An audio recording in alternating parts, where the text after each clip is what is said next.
Okay, today I'm going to be doing a long-term review of a bunch of my shop tools from the Golfworks. So let's go. Hi everyone, welcome back to the channel. Hope you're having a wonderful day. Okay, so everything in here that I'm going to be talking about today, I've had for at least 6 months. So I feel like it's been a long enough amount of time, and in some cases it's been well longer than 6 months. It's been over a year or more.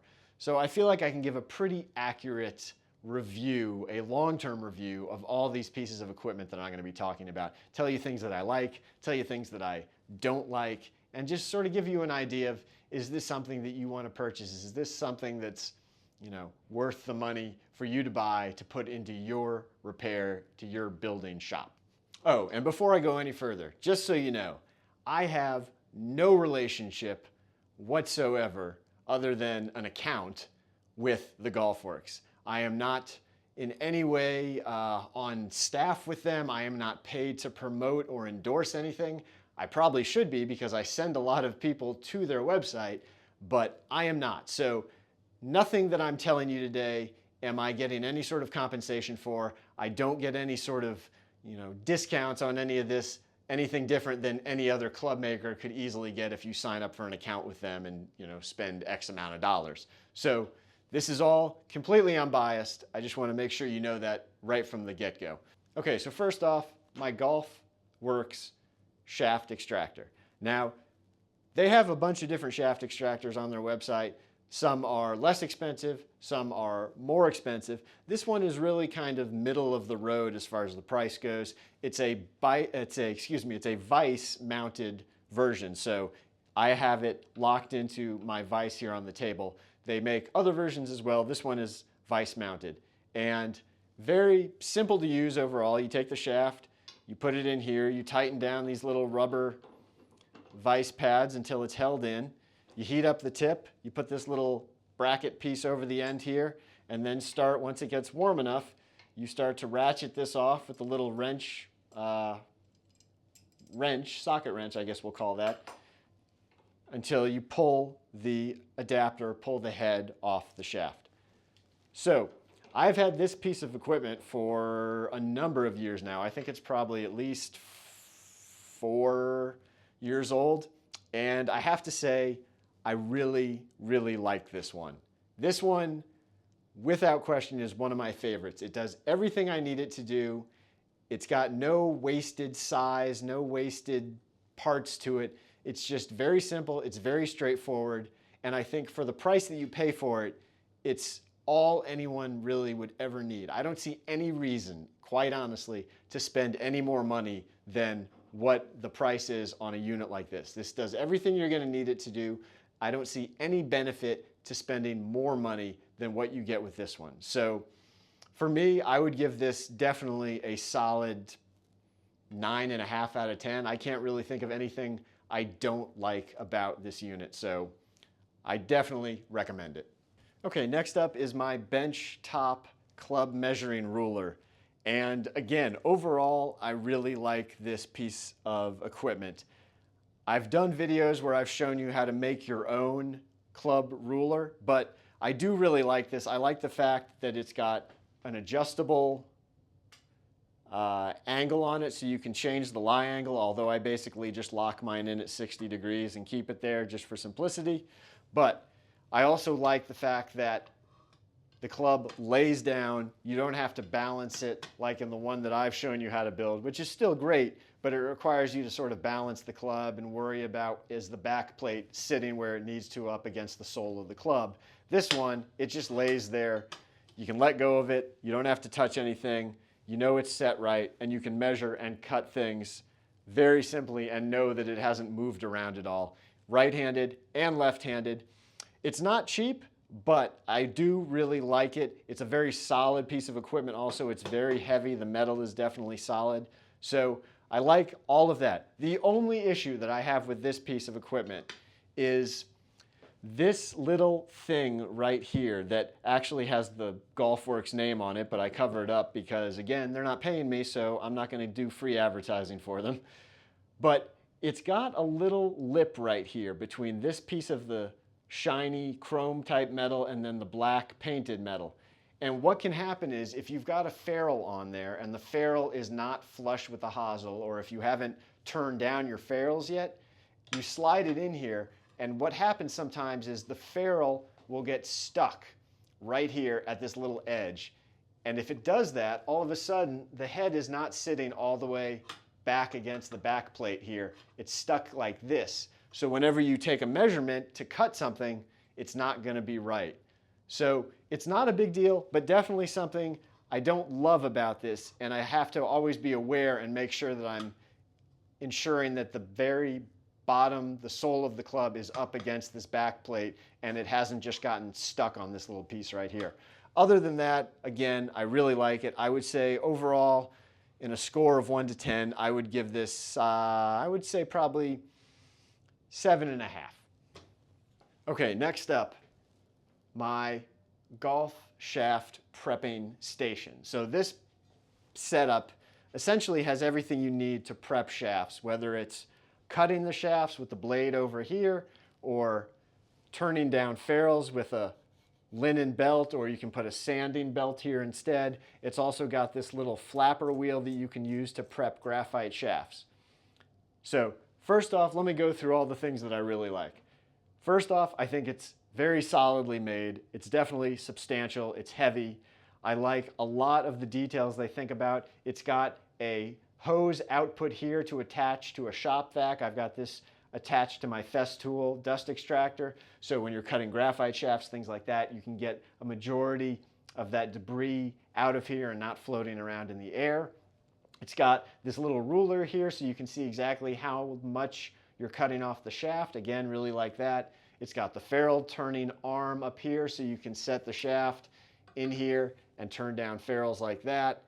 Makes it very easy to use. I do also like the fact that it has the flapper wheel.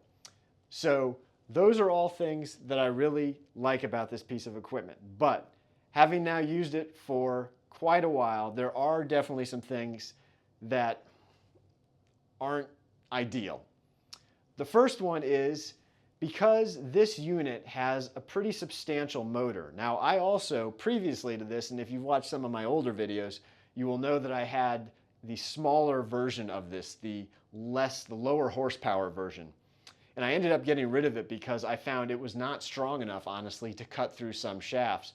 It just wasn't able to make those cuts, even though it had some little details on it that I really liked, like it had this little clamp that held the shaft and you could just sort of rock it into the blade.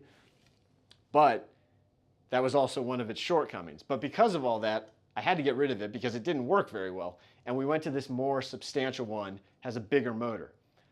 The problem is this bigger motor sticks way out. So what happens is if you have to cut an inch off this shaft, no problem. If you have to cut 2 inches off this shaft, no problem. If you get to the point where you're cutting over 3 inches, guess what happens? The shaft ends up running into the casing of the motor so that you can't make a straight cut because it sort of forces you to cut it at an angle. So that's not great. What you basically have to do is you have to make 2 cuts. So if I'm having to cut 3.5 inches off a shaft, well, I have to cut 1 cut just to cut it down a little bit and then cut it a second time to get it to the final length. Now, of course, that's not a huge deal, but it does mean that you're having to make 2 cuts when ideally you would just be making 1 cut. So I don't love that about it. Next issue that I have with it is, again, and this goes back to talking about the previous version I had that just had the little rocking arm that you could move back and forth. Even with this big motor, I think this is a 1/2 horsepower, even with this, I have found that you have to have a certain cutting technique when you cut shafts, because if you're cutting into 130 gram dynamic gold or 125 gram steel fiber or anything like that, if you just try and put the shaft and go straight through and just push it through, the motor in many cases cannot handle it. It slows down and you can seize it up because it just doesn't have enough strength to cut through both sides of a heavy, substantial shaft. So what you have to do, and I just learned this from doing it because they don't really tell you anything, is when you cut a shaft, specifically a heavier shaft, if you're cutting 60-gram graphite, it doesn't matter, it can go straight through. But if you're cutting heavier shafts, what you end up having to do is start cutting it, get one edge of it started, and then rotate the shaft. So you're always only cutting one edge of the shaft, as opposed to if you push it straight through, you end up having to cut both sides, or in some case, a thicker wall, essentially. So what you end up having to do is start it and then rotate it. Now, again, not a big deal, but definitely something you want to be aware of, especially if you're cutting heavier shafts, because it does impact how useful or how well it works, and you don't want to just push it in there. So that's two. My last issue with this, and this, I don't know, I'll just share it with you and you can decide, but as much as I like this flapper wheel, what ends up happening is if I start to do something like turn down a ferrule on here, and I'm turning down the ferrule and the ferrule plastic remnants are falling down, this flapper wheel acts like a confetti cannon, essentially. It starts spinning around and blowing air out this way. So what ends up happening is if I stand right here and I'm turning down a ferrule, I just get coated with crap from this ferrule, because it comes down, it trails down here, and then the breeze picks it up and it blows right onto me. So I don't love that. So what I end up having to do is I end up standing way over here on the side and turning down ferrules to try and not get all that stuff on me.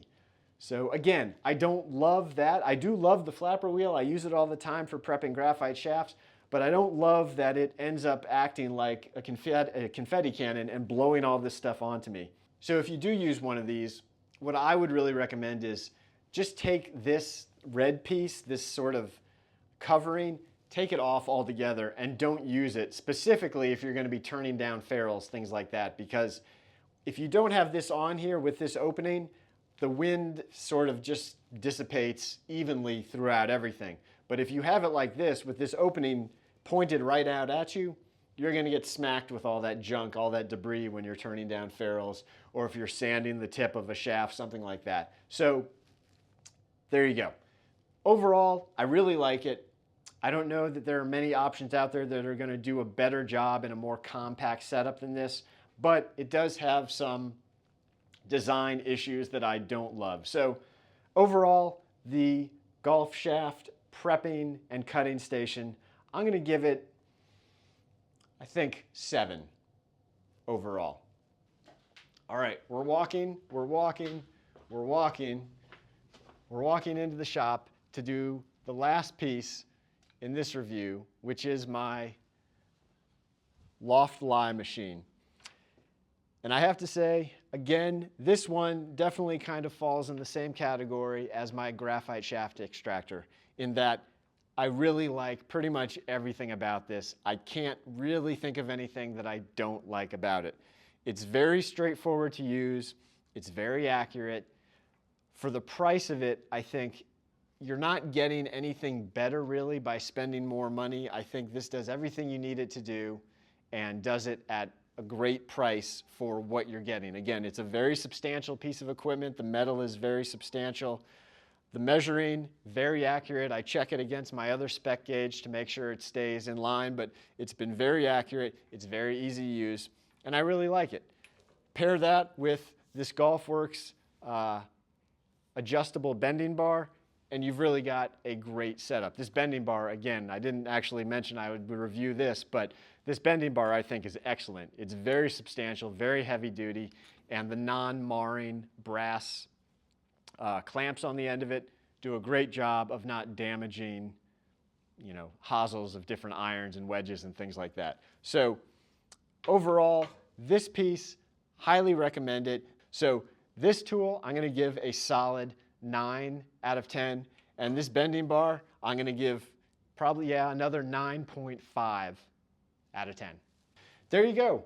That is a list of most of what I've gotten from the Golfworks. Again, they're not giving me anything. This is not a paid promotion or paid review in any way, but I know people ask me all the time, what am I using? What do I think about some of the tools? So I figured I would just do this video and just give you my unvarnished opinion on all of it. So if you like this video, please go down below, like, comment, subscribe, hit the bell icon so you'll be alerted when I post new videos. Please make sure to check me out over on my other channel, Elite Fit Golf, where we deal with equipment and fitting. I'm on Instagram. You can find me, of course, at Mobile Clubmaker, and we will see you next time. Bye.